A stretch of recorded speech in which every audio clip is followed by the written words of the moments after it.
12ஆம் வகுப்பு கணிதம் பயிற்சி 6.7ல் வினா எண் 3 2 புள்ளிகள் கொடுத்துருக்காங்க.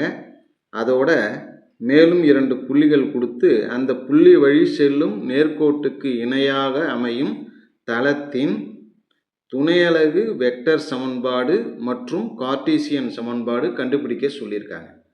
முதல்ல துணையலகு வெக்டர் சமன்பாட்டை எழுதிடுவோம். சமன்பாடு எழுதியிருக்கோம். இதில் முதல்ல நமக்கு தேவை எது? ஏபிசி இதெல்லாம் வேணும். ஏங்கிறது தெரியும். ஏங்கிறது என்னன்னா கணக்கில் கொடுத்துருக்கிற 2 புள்ளிகள். முதல் புள்ளி ஏ, இரண்டாவது புள்ளி பி. ஏ என்ன வரும் அப்படின்னா ஏ vector equal to 2i 2j 1k, 2i 2j 1k. இது ஏ. அடுத்தது ரெண்டாவதாக இருக்கிறது பி. பி என்ன வரும்னா B vector equal to i minus 2j plus 3k. முடிஞ்சது. அடுத்ததாக சி வேணும். சிக்கு பதிலாக அவங்க ஒரு க்ளூ கொடுத்துருக்காங்க. 2 புள்ளிகள் கொடுத்து அந்த புள்ளி வழியாக செல்லும் நேர்கோட்டின் சமன்பாடு தான் நம்ம இப்போ எழுதணும். 2 புள்ளி கொடுத்திருந்தா நேர்கோட்டின் சமன்பாடு கண்டுபிடிக்க formula x minus x1 by x2 minus x1 equal to y minus y1 by y2 minus y1. அப்போ இதில் x1 y1 தெரியணும் இல்லையா? x1 y1 அப்படிங்கிறதுக்கு பதிலாக தான் கணக்கில் 2 புள்ளி கொடுத்துருக்காங்க. ரெண்டாவதாக கொடுத்துருக்காங்களா? இது 2 1 மைனஸ் 3, இன்னொன்று minus 1 5 minus 8. x1 y1 z1, x2 y2 z2. சமன்பாடு z minus z1 by z2 minus z1. இதில் அப்படியே அந்த மதிப்பெல்லாம் பிரதியிட போகிறோம். x மைனஸ் x1க்கு பதிலாக 2 by x2 minus x1 minus 1 minus 2 equal to y அப்படிங்கிறதுல அப்படியே எழுதிக்கிறோம். y1க்கு பதிலாக 1 பை y2 மைனஸ் y1. y2ங்கிறது 5 minus 1 y1 equal to z minus z1. z minus z1ங்கிறது மைனஸ் 3 இருக்குது. இங்கே ஒரு மைனஸ் இருக்கிறதுனால z ப்ளஸ் 3ன்னு ஆகிடும். கீழே z2 மைனஸ் z1. z2 அப்படிங்கிறது மைனஸ் 8 மைனஸ் z1ங்கிறது ஒரு மைனஸு, அதனால் இது ப்ளஸ் ஆகிடும். x minus 2 by minus 1 minus 2 minus 3 equal to y minus 1 by 5ல் 1 போயிடுச்சுன்னா 4 equal to z plus 3 by minus 8ல் 3 போயிடுச்சுன்னா மைனஸ் 5. மைனஸால் பெருக்கிட்டோம்னா எக்ஸ் மைனஸ் 2 பை ப்ளஸ் 3 முதல்ல ப்ளஸில் வரணும், அதுக்காக மைனஸால் பெருக்கிறோம். Y minus 1 by minus 4 Z plus 3 by plus 5. C அப்படிங்கிற மூணாவதாக ஒரு புள்ளி வேணும் இல்லையா? அதுதான் இங்கே இருக்கக்கூடிய இந்த கீழே இருக்கு இல்லையா? 3 மைனஸ் 4 5.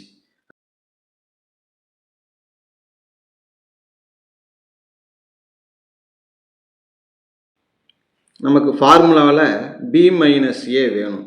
அதனால் பி மைனஸ் ஏ முதல்ல கண்டுபிடிப்போம்.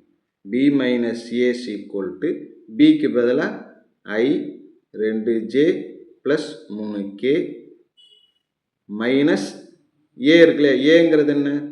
2i 2j plus k. என்ன செய்யணும்? ரெண்டுத்தையும் இதுலேருந்து இதை கழிக்கணும் இல்லையா? மைனஸ் பண்ணுறோம். மைனஸ் பண்ணுறப்ப கீழே இருக்கிறது குறி மாறும். மைனஸ் 2iல் ப்ளஸ் ஐ போயிடுச்சுன்னா மைனஸ் ஐ, மைனஸ் 2jயும் மைனஸ் 2jயும் மைனஸ் 4j, 3kல ஒரு மைனஸ் k போயிடுச்சுன்னா plus 2k, minus I minus 4j plus 2k. இதுதான் வந்து B minus A. R vectors equal to A vector plus S B minus A vector plus D C vector இருக்குல்ல, அதில் பிரதியிட போகிறோம். R vector equal to A vector அப்படிங்கிறது A வெக்டாரை எடுத்து அப்படியே எழுதிக்கிறோம். Plus S into B minus A இருக்குது. பி மைனஸ் ஏ இதோ கண்டுபிடிச்சிருக்கோம். என்ன? -i minus 4j plus 2k. B minus A எழுதியாச்சு. அடுத்தது D C plus D into C. சிங்கிறது எங்கே இருக்குன்னா இதோ இருக்கு. 3i minus 4j plus 5k பிரதியிட்டாச்சு. அடுத்தது கார்ட்டீசியன் சமன்பாடு. x minus x1 y minus y1 z minus z1 x2 minus x1 y2 minus y1 z2 minus z1 கடைசியாக இருக்கக்கூடிய சிங்கிற பாயிண்ட் c1 c2 c3. இதை அப்படியே அணிக்கோவை வடிவத்தில் எழுதிக்கிறோம். equal to 0. இதுதான் கார்ட்டீசியன் சமன்பாடு. மதிப்பை பிரதியிட்டோம்னா x மைனஸ் x1, நல்லா கவனிச்சிங்க, x1 இதுதான் x1 y1 z1. x1 2 y1 2 z1 1 2 2 1 அதை எழுதிடுறோம்.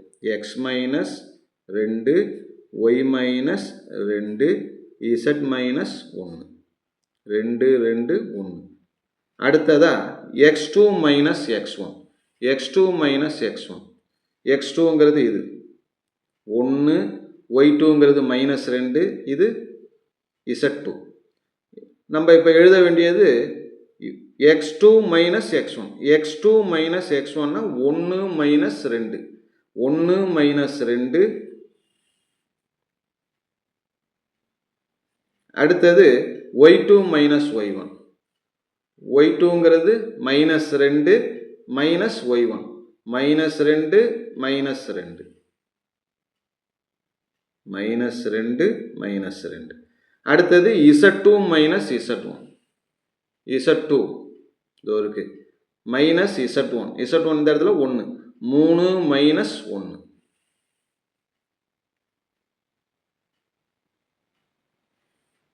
கடைசியாக இருக்கிறது c1 c2 c3.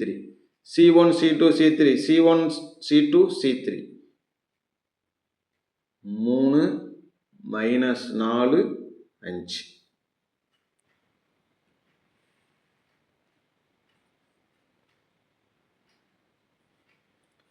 x minus 2 y minus 2 z minus 1 1 minus 2 minus 1 minus 2 minus 2 minus 4 3ல் 1 போயிடுச்சுன்னா 2 3 மைனஸ் 4 5. இதை விரிவு பண்ணோம்னா அதுதான் கார்ட்டீசியன் சமன்பாடு. முதல்ல x மைனஸ் 2 எடுத்துக்கிறோம்.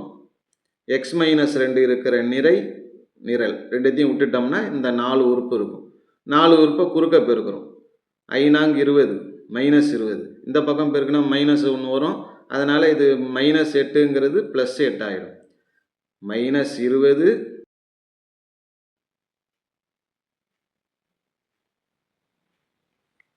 அடுத்தது ரெண்டாவதாக இருக்கிறத குறிய மாற்றி y மைனஸ் 2 ரெண்டாவது உறுப்பை எழுதிக்கிறோம். இங்கே மைனஸ் சேர்த்துக்கணும். இந்த நிறை போயிடுச்சுன்னா இந்த 2 உறுப்பு இந்த 2 உறுப்பு குறுக்க பெருக்குன்னா 5 5 மைனஸ் 5. இந்த பக்கம் பெருக்கும்போது மைனஸ் 1 வரும். அதனால் 3 2 6 மைனஸ் 6. அதாவது மைனஸ் 5 மைனஸ் 6. கடைசியாக z மைனஸ் 1. z மைனஸ் 1 எடுத்துக்கிட்டோம்னா இந்த நிறை போயிடும். இந்த 4 உறுப்பு இருக்கும். குறுக்க பெருக்குன்னா மைனஸ் இன்ட்டு மைனஸ் ப்ளஸ் ஆகிடும். ப்ளஸ் 4 ஆகிடும். இந்த பக்கம் பெருக்கிறப்போ ஒரு மைனஸ் வரும். அதனால் இங்கே ஏற்கனவே பெருக்குன்னா மைனஸ் 12 வரும். ப்ளஸ் 12 ஆகிடும். இது ப்ளஸ் 12 ஆகிடும். இது ப்ளஸ் 4 ஆகிடும். 4 ப்ளஸ் 12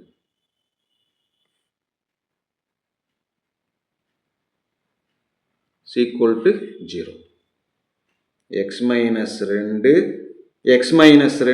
மைனஸ் 20ல் 8 போயிடுச்சுன்னா மைனஸ் 12. அடுத்தது minus Y minus 2 minus 5 minus 6 minus 11 12 4 16 z minus 1 into 16 equal to 0.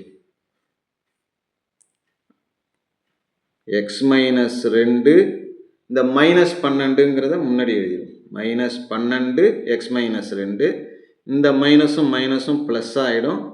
11 Y minus 2 இங்கே 16 முன்னாடி வந்துடும். Z minus 1 equal to 0.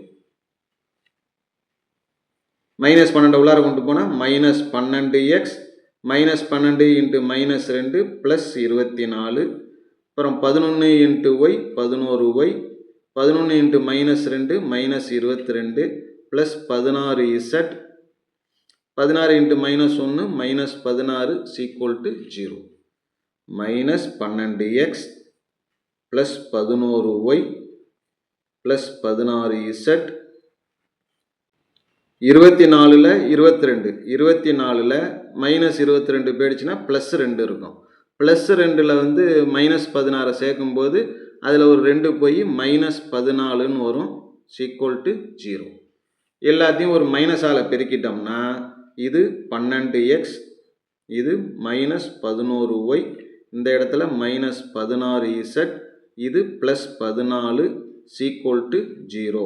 அப்படிங்கிறது தான் நமக்கு தேவையான கார்ட்டீசியன் சமன்பாடு ஆகும். அவ்வளோதான். ஓகே.